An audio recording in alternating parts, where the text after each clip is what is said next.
What's up guys, welcome to Munchkins Gaming, where we take your gaming to the next level. This is Munchkins logging in to bring you another Dissidia Final Fantasy Opera Omnia video, and welcome back to another video guide. In today's video is going to be on the terrible mechanical tentacles Lufenia fight, which I guess you can call the Y'shtola LD/BT event fight.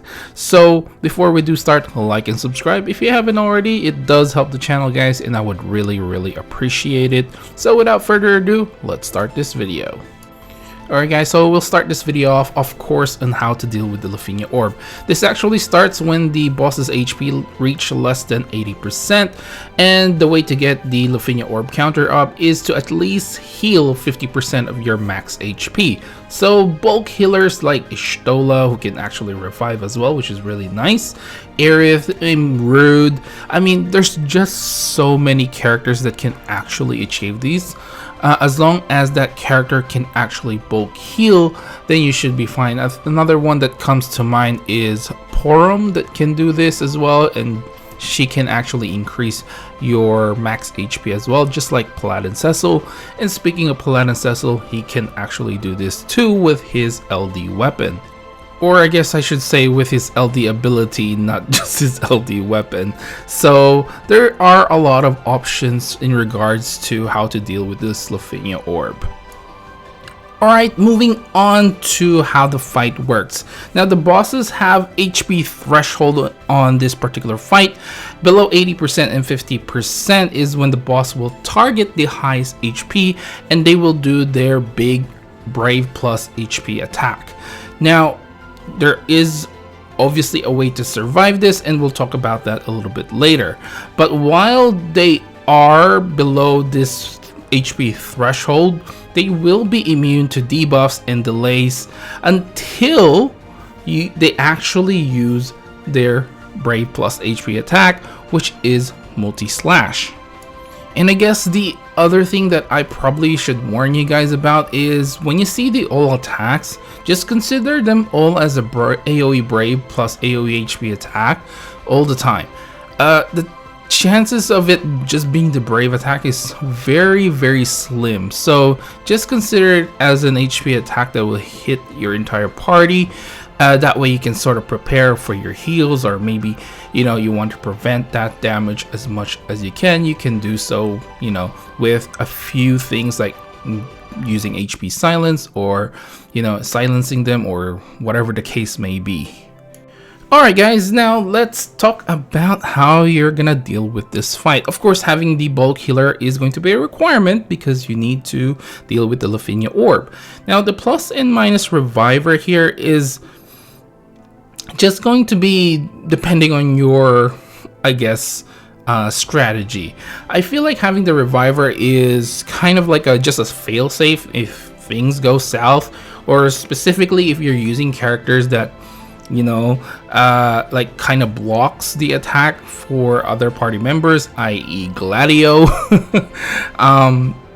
Having a reviver is going to be very helpful, in which case Gladio has last stands, so he'll be able to survive the first one, but then he will still block the second one if you don't have a turn in between those Brave plus HP attack. So that's just depending on your party composition. So it's not necessary you need a reviver. The more important thing is to having that last stand on at least two of your characters. Now here's how it works. The boss, once you hit below, let's just say for example you hit below 80%, right? So they will do their Brave plus HP attack. They will target the character with the highest HP, as I mentioned before, and basically once they do that, that character will be able to survive with 1 HP, and then the other boss will target the next character with the highest HP. So if both of your two characters that have the highest HP have last stand, you can basically heal through all the damage that you take and basically go back to square one, and you're gonna be safe. So that's one way to deal with that, and without a reviver. But like I said, the revivers, they're just just in case things go south. So that's basically how you're gonna have to deal with this particular fight. You have to think about, you know, that those Brave plus HP attack and actually surviving that, and if not, you need to revive. Now you might be worried about your score, but reviving right now, I do believe, at least in JP, as things go right now, reviving isn't actually a bad thing. It doesn't really affect your score anymore. I'm just not sure here in global at this point in time if it actually affects it. I'm pretty sure it doesn't affect your score as much anymore. I know there's quite a few people who've cleared this who had a character that died once or twice and then they just revived that character. So I think you should be safe with reviving. Alright guys, let's move on to some of the characters that I would recommend bringing for this one. I have Y'shtola, of course. You got Emperor. Even though the bosses will cleanse all the debuffs below 80% and 50%, which I actually forgot to mention about that, but now you know. Emperor is still a pretty good character to bring with damage, because I think having off damage is going to be very helpful in this particular fight as well. The turn count is a little bit tight, so I think the off turn damage is very nice. RCLA is here as well, you know, for HP silence during those times when they can be debuffed. Elnarshe is the same thing. You got Jack, Kryle, Aranea, Plat and Cecil, of course. Keys is still pretty good. Warrior of Light if you want to prevent some HP damage or reduce the HP damage. Cloud, Aerith, Gladio, Lightning, and a whole lot more. Honestly, you can bring any characters that is Lufenia viable in this particular fight because there are no restrictions, which is kind of great. Now, as for cult characters, I mean, they kind of just remain the same for me.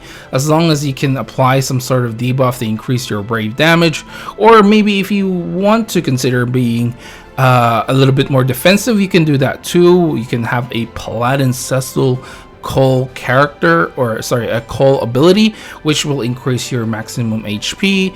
You know, there's certainly some defensive viabilities out now, but I'm more of a, you know, offensive orientated thinker first before I think about doing any type of defensive Cole abilities. So that's just my preference, but you can definitely have some sort of defensive Cole abilities. Again, Celeste is one of those things, so you know, if you plan on using Elnarshe, so you know, you can get that provoke and you get that terror. That's still pretty good. Alright, so now let's move on to the party compositions. So you guys seeing in this video, I got Paladin, Cecil, Gladio, and Aerith. Honestly, I struggled a little bit with this team, but I just kept restarting the fight. I bet I could have probably done this a little bit better without Gladio, I think. And the Kuja support was another one that I had to really think about. The Cole team I had, obviously I only have two. I got Jack and Gabranth as a Ramu for my summon. The reason why the Kuja support was kind of annoying was basically I get to the HP threshold and Kuja's HP was actually higher than my other characters. So when Kuja dies, the HP damage is still you know, registered, so you don't meet the HP requirement for the mission so that means I failed already. So I had to restart quite a few times just to, you know, sort things out and play a little bit more safer. But I think if I didn't use what do you call this, Gladio too much, I bet I could have probably done a little bit better, maybe if I brought Celeste along. But I kind of felt like, you know, I want that counter damage, and I haven't used Gladio in a while, so that's the whole reason I ended up using him. Next up is basically a version 2.0 of my team, kind of replacing a few characters. Paladin, Cecil, Y'shtola, and Celeste. Cole team, Jack, Gabranth, and again Ramza, Kuja for the support. and summon for Ramu for the summon as well. Again, just have to be a little bit careful with Kuja here. As long as Stola and Celeste have the highest amount of HP, then you should be fine on those. Or you can just summon later, use your support later on when you're below like 50% and they finally done their HP threshold damage. Then it's a lot safer to use your support during that time. But again, I'm kind of like a offensive orientated kind of thinker first before I think about really doing any defensive stuff. There are some times where I will be a little bit more defensive, but you know, most of the time I really like to do some big damage. Next team I have for you is going to be Celeste again with Squall and Aerith, Planet Cecil, Arciela, and Kuja for your Cole team. This is what I was talking about, a little bit more defensive Cole abilities here with Planet Cecil, Arciela, you know, just a little bit more, just a tiny bit more defensive, but otherwise it's still, you know, it's still pretty good, right? You got Ramza for your support, and Ramu for your summon once again. Alright guys, so we're towards the end of this video. My final thoughts on this fight is, honestly, just be safe. Just be safe. Probably don't do what I did. I mean, you didn't see what I did, but in any case, don't do what I did. So basically, I was too offensive orientated in my thinking in this particular fight, and I kind of blew it quite a lot of times, because I wasn't really thinking straight. I was trying to do this fight like, you know, at midnight all the way up to like 2 a.m. in the morning, and I finally decided I think I'll just stop and come back at it later on with a fresh mind after sleeping. So, you know, after a few hours of sleep, I woke up, well, I probably had about 5-6 hours sleep, and came back and did it on my first try. So with the same team that I've been trying all night. So basically, yeah, just try to be defensive, I think, in this particular fight, because I think that is the best way to deal with the fight, is to just let it come and just heal through. And like I said, there are small little things that you can probably do to help you, like, you know, I mentioned using your support way later on. So even if you're, you know, you take a hit, you'll be able to, your support will be able to survive, because surviving that Brave Plus HP attack on those HP threshold is probably not gonna happen, especially if your Cole or support character, I should say, doesn't have last stand. So yeah, small things like that is definitely going to help.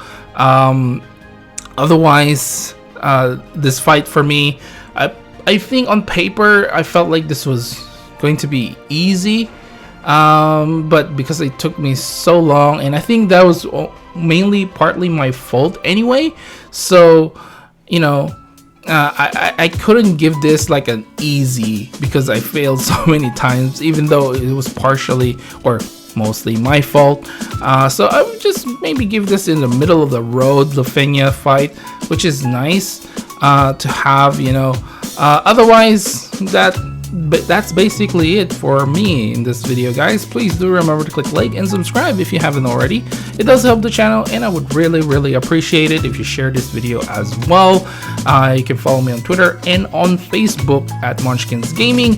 Leave down in the comments below which team you use on this fight, and if you have any particular